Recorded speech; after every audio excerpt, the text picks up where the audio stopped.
নমস্কাৰ বন্ধু বান্ধৱীসকল, স্বাগতম জনাইছোঁ অন্য এটা জব আপডেট ভিডিঅ'লৈ। বন্ধু বান্ধৱীসকল, আজি নতুনকৈ মুকলি হোৱা বিভিন্ন ধৰণৰ প্ৰাইভেট জব আপডেটবোৰ আপোনালোকৰ বাবে পুনৰ লৈ আহিছোঁ। আশা কৰোঁ আপোনালোকে ভিডিঅ'টো চাই উপকৃত হ'ব।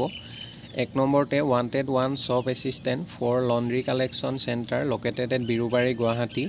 বিৰুবাৰী গুৱাহাটীত অৱস্থিত লণ্ড্ৰী কালেকশ্যন চেণ্টাৰৰ বাবে এজন শ্বপ এছিষ্টেণ্ট বিচৰা হৈছে। জবটোৰ বাবে চেলাৰী দিয়া হ'ব 5,000, ফিক্স থাকিব। কোৱালিফিকেশ্যন মেট্ৰিক বা হায়াৰ ছেকেণ্ডেৰী পাছ বিচাৰিছে। ইচ্ছুক প্ৰাৰ্থীসকলে আজিৰ পৰা অহা 5 দিনৰ ভিতৰত আপোনালোকে আবেদন কৰিব লাগিব। জিমেইল ID দিয়া হৈছে, তাতে আপোনালোকৰ CV বা ৰিজিউমখন আজিৰ পৰা অহা 5 দিনৰ ভিতৰত পঠিয়াই দিব। ছাবজেক্ট লাইনত কোনটো পোষ্টৰ বাবে আবেদন কৰিছে মেনশ্যন কৰি দিব। পাছলৈ যদি শ্বৰ্ট লিষ্টেড হয় আপোনালোকক যোগাযোগ কৰা হ'ব। 2 নম্বৰ জবটো 7 ছিষ্টাৰ্ছ হস্পিটেল গোৱালপাৰা ফালৰ পৰা মুকলি হৈছে। 7 ছিষ্টাৰ্ছ হস্পিটেল গোৱালপাৰাৰ ৰিক্ৰুইটমেণ্ট 2024। নম্বৰ পোষ্টটো হৈছে স্ক্ৰাব নাৰ্ছ, OT নাৰ্ছ। 4টা পোষ্ট মুকলি হৈছে। এজ লিমিট মিনিমাম 25 আৰু মেক্সিমাম 35 ইয়াৰ্ছলৈকে আপোনালোকে এপ্লাই কৰিব পাৰিব। এডুকেশ্যনেল কোৱালিফিকেশ্যন ANM বা GNM লগতে এক্সপিৰিয়েঞ্চ 1 to 3 ইয়াৰ্ছ বিচৰা হৈছে। B নম্বৰ পোষ্টটো হৈছে ষ্টাফ নাৰ্ছ। 3টা পোষ্ট মুকলি হৈছে। এজ লিমিট মিনিমাম 18 আৰু maximum 30 years. Educational qualification BSc GNM বা ANM আৰু লগতে experience 1 to 5 years. Applicants can share their updated CV to the following email. ইচ্ছুক প্ৰাৰ্থীসকলে আপোনালোকে জবকেইটাৰ বাবে জিমেইলৰ জৰিয়তে আবেদন কৰিব পাৰিব। জিমেইল ID দিয়া হৈছে, তাতে আপোনালোকৰ CV বা ৰিজিউমখন 1 জুনৰ ভিতৰত পঠিয়াব লাগিব। আৰু যদি অধিক কিবা জানিব বিচাৰে কণ্টেক্ট নাম্বাৰ দিয়া হৈছে, অফিচ আৱাৰ্ছত আপোনালোকে যোগাযোগ কৰিব পাৰিব। এড্ৰেছটো দিয়া হৈছে, আপোনালোকে ডাইৰেক্টলি যোগাযোগ কৰিব পাৰে। 7 sisters hospital and research centre, Bapuji Nagar, Baladmari, in front of SP office, Goalpara. এই এড্ৰেছত আপোনালোকে যোগাযোগ কৰি ল'ব। 3 নম্বৰ জবটো প্ৰয়াস অধ্যয়ন চক্ৰ বোকাখাতৰ ফালৰ পৰা মুকলি হৈছে। প্ৰয়াস অধ্যয়ন চক্ৰ বোকাখাৰ ৰিক্ৰুইটমেণ্ট 1 নম্বৰ পোষ্টটো হৈছে PGT। পোষ্ট এটা মুকলি হৈছে ফিজিক্সৰ বাবে। এডুকেশ্যনেল কোৱালিফিকেশ্যন মাষ্টাৰ ডিগ্ৰী লগতে BEd ডিগ্ৰী থকা কেণ্ডিডেটসকলক প্ৰিফাৰেঞ্চ দিয়া হ'ব। 2 নম্বৰ পোষ্টটো হৈছে গ্ৰেজুৱেট টিচাৰ। 2টা পোষ্ট মুকলি হৈছে ছায়েন্সৰ বাবে। Educational qualification BSc in physics, chemistry, mathematics আৰু চেলাৰী মেনশ্যন কৰা নাই। জবকেইটাৰ বাবে যথেষ্ট এটা ভাল চেলাৰী দিয়া হ'ব। এজ লিমিট আপ টু 40 ইয়াৰ্ছলৈকে আপোনালোকে জবকেইটাৰ বাবে আবেদন কৰিব পাৰিব। এপ্লিকেশ্যন ফিজ একো বিচৰা নাই। আৰু 1 নম্বৰ পোষ্টটোৰ বাবে ইণ্টাৰেষ্টেড আৰু ইলিজিবল কেণ্ডিডেটসকলে জিমেইলৰ জৰিয়তে আপোনালোকে 22 মে'ৰ ভিতৰত আবেদন কৰিব লাগিব। জিমেইল ID দিয়া হৈছে, আপোনালোকৰ CV বা ৰিজিউমখন 22 মে'ৰ ভিতৰত পঠিয়াই দিব। ছাবজেক্ট লাইনত কোনটো পোষ্টৰ বাবে আবেদন কৰিছে applied for the post of এনেদৰে মেনশ্যন কৰি দিব। আৰু 2 নম্বৰ পোষ্টটোৰ বাবে আপোনালোকে 30 মে'লৈকে এপ্লাই কৰিব পাৰিব। ইণ্টাৰেষ্টেড আৰু ইলিজিবল কেণ্ডিডেটসকলে মেইলৰ জৰিয়তে আপোনালোকৰ CVখন পঠিয়াই দিব। পাছলৈ যদি শ্বৰ্ট লিষ্টেড হয় আপোনালোকক যোগাযোগ কৰা হ'ব বা আপোনালোকক ইণ্টাৰভিউৰ কাৰণে মতা হ'ব। 4 number reputed company having diversified business needs wanted. Civil engineer পোষ্টৰ বাবে কেণ্ডিডেট বিচাৰিছে, লগতে একাউণ্টেণ্টছ পোষ্টৰ বাবে for construction corporate office at Nirjuli Arunachal Pradesh. আৰু ইয়াৰ লগতে চেলছ আৰু মাৰ্কেটিং পাৰ্চন বিচৰা হৈছে, চেলছ আৰু মাৰ্কেটিং মেনেজাৰ। জবটোৰ বাবে এক্সপিৰিয়েঞ্চ থকা কেণ্ডিডেটসকলক প্ৰিফাৰেঞ্চ দিয়া হ'ব। Experience in sales and marketing for entire north east and other states for tea manufacturer best headquarter at Yachuli Arunachal Pradesh. Ability to take independent decisions based on criteria explain. Salary as per experience.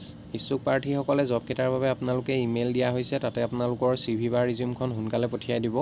Subject লাইনত কোনটো পোষ্টৰ বাবে আবেদন কৰিছে সেইটো mention কৰি দিবলৈ নাপাহৰিব। পাছলৈ যদি শ্বৰ্ট লিষ্টেড হয় আপোনালোকক যোগাযোগ কৰা হ'ব। বন্ধু বান্ধৱীসকল, এইখিনিতে এটা আপোনালোকলৈ সৰু ৰিকুৱেষ্ট, ভিডিঅ'টো চাই যদি ভাল পাইছে লাইক এটা কৰিবলৈ নাপাহৰিব। লগতে চেনেলটো যদি প্ৰথমবাৰলৈ ভিজিট কৰিছে ছাবস্ক্ৰাইব কৰি ল'ব। এনেকুৱা সকলো ধৰণৰ প্ৰাইভেট জব আপডেটবোৰ আপোনালোকে প্ৰতিদিনে পাই থাকিব। 5 নম্বৰ জবটো JBS অৰ্গেনিক ফুডছ প্ৰাইভেট লিমিটেডৰ ফালৰ পৰা মুকলি হৈছে। JBS organic foods private limited is on the lookout passionate and results driven individuals to join sales team as an. A number পোষ্টটো হৈছে এৰিয়া চেলছ মেনেজাৰ, গুৱাহাটী লোকেশ্যনৰ বাবে বিচাৰিছে। B number area sales executive, Silchar আৰু যোৰহাট লোকেশ্যনৰ বাবে বিচৰা হৈছে। C নম্বৰ পোষ্টটো হৈছে sales officer at all major city in Assam. অসমৰ প্ৰায়বিলাক মেজৰ চিটিত জবটো মুকলি হৈছে। জবকেইটাৰ বাবে এডুকেশ্যনেল কোৱালিফিকেশ্যন গ্ৰেজুৱেশ্যন বিচাৰিছে। Share your updated CV with present salary, expected position, expected territory, expected salary, notice period, date of birth to do the needful. Interested candidates can send their biodata at the email given below. ইচ্ছুক প্ৰাৰ্থীসকলে job কেইটাৰ বাবে আপোনালোকে Gmail দিয়া হৈছে তাতে আপোনালোকৰ CV বা ৰিজিউমখন 23 মেৰ ভিতৰত পঠিয়াব লাগিব আৰু আপোনালোকে মেইল কৰি CVখন পঠিয়াওঁতে সাবজেক্ট লাইনত কোনটো পোষ্টৰ বাবে আবেদন কৰিছে আৰু কোনটো লোকেশনৰ বাবে আবেদন কৰিছে হেতু মেনশন কৰিবলৈ নাপাহৰিব পাছলৈ যদি শৰ্টলিস্টেড হয় আপোনালোকক যোগাযোগ কৰা হ'ব বা আপোনালোকক ইন্টাৰভিউ কাৰণে মতা হ'ব 6 নম্বৰ জবটো ফ্লিপকাৰ্টৰ ফালৰ পৰা মুকলি হৈছে we are looking for some FTC of role at Flipkart large location Guwahati লোকেশনৰ বাবে ক্যান্ডিডেট বিচাৰিছে candidate preferably must have experience in logistics minimum 1 year জবটোৰ বাবে লজিষ্টিক কোম্পানীত মিনিমাম 1 বছৰ কাম কৰা অভিজ্ঞতা থকা ক্যান্ডিডেট বিচৰা হৈছে ইন্টাৰেষ্টেড আৰু এলিজিবল ক্যান্ডিডেটসকলে জিমেইল দিয়া হৈছে তাতে আপোনালোকৰ CV বা ৰিজিউমখন 23 মেৰ ভিতৰত পঠিয়াই দিব পাছলৈ যদি শৰ্টলিস্টেড হয় আপোনালোকক যোগাযোগ কৰা হ'ব সাবজেক্ট লাইনত কোনটো পোষ্টৰ বাবে আবেদন কৰিছে মেনশন কৰি দিব 7 নম্বৰ পোষ্টটো KBM ইংলিছ স্কুল গোলাঘাটৰ ফালৰ পৰা মুকলি হৈছে KBM English school Golaghat recruitment name of post faculty 3টা পোষ্ট মুকলি হৈছে এডুকেশনৰ স্যালাৰি 8000 to 23500 PF will be provided educational qualification and experience MA in education from recognized university লগতে BEd বা DLEd থাকিব লাগিব আৰু জবটোৰ বাবে ফ্ৰেছাৰ সকলে আবেদন কৰিব পাৰিব এপ্লিকেশন ফিস একো বিচৰা নাই আপোনালোকে যদি আৰু অধিক জানিব বিচাৰে কন্টাক্ট নাম্বাৰ দুটা দিয়া হৈছে অফিচ আৱাৰ্ছত আপোনালোকে যোগাযোগ কৰিব পাৰিব লগতে জিমেইল আইডি দিয়া হৈছে আপোনালোকৰ CV বা ৰিজিউমখন 30 মেৰ ভিতৰত পঠিয়াই দিব পাছলৈ যদি শৰ্টলিস্টেড হয় আপোনালোকক যোগাযোগ কৰা হ'ব বা আপোনালোকক ইন্টাৰভিউ কাৰণে মতা হ'ব আৰু জবটোৰ বাবে ফ্ৰেছাৰ্ছ আৰু এক্সপেৰিয়েন্স সকলোৱে আবেদন কৰিব পাৰিব সাবজেক্ট লাইনত আপোনালোকে মেইল কৰি CVখন পঠিয়াওঁতে কোনটো পোষ্টৰ বাবে আবেদন কৰিছে application for the post of education তেনেদৰে মেনশন কৰি দিব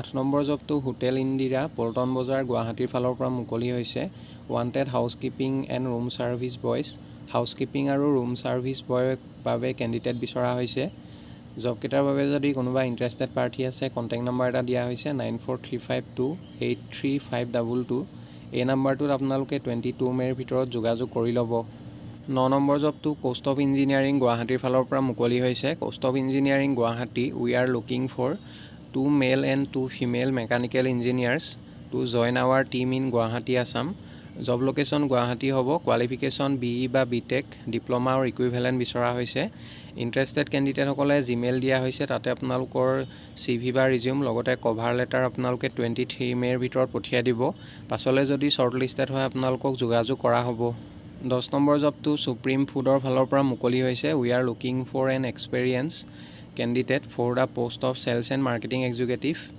ফৰ এ ফুড প্ৰডাক্টৰ বাবে সেলছ আৰু মাৰ্কেটিং এক্সিকিউটিভ বিচৰা হৈছে location Bijoynagar Kamrup interested and experience candidate with minimum experience 2 to 3 years working in food industries with good marketing skill can share their CV জবটোৰ বাবে minimum 2 পৰা 3 বছৰ ফুড ইণ্ডাষ্ট্ৰীত কাম কৰা অভিজ্ঞতা থকা ক্যান্ডিডেট বিচৰা হৈছে আৰু আপোনালোকে জবটোৰ বাবে মেইলৰ জৰিয়তে আবেদন কৰিব পাৰিব জিমেইল আইডি দিয়া হৈছে তাতে আপোনালোকৰ CV বা ৰিজিউমখন 24 মেৰ ভিতৰত পঠিয়াই দিব আৰু সাবজেক্ট লাইনত কোনটো পোষ্টৰ বাবে আবেদন কৰিছে applied for the post of sales and marketing executive এনেদৰে মেনশন কৰি দিব পাছলৈ যদি শৰ্টলিস্টেড হয় আপোনালোকক যোগাযোগ কৰা হ'ব 11 নম্বৰ জবটো মঞ্জুশ্ৰী টেকনোপাৰ্ক লিমিটেডৰ ফালৰ পৰা মুকলি হৈছে Manjushree technopark limited is hiring a position of electronic engineer for its Guwahati plant educational qualification BTech or BE in electronic engineering বিচৰা হৈছে জবটোৰ বাবে আপোনালোকৰ কিছুমান স্কিলছ থাকিব লাগিব এইখিনি দিয়া হৈছে আপোনালোকে ভালদৰে চাই ল'ব নলেজ অফ অটোমেশ্যন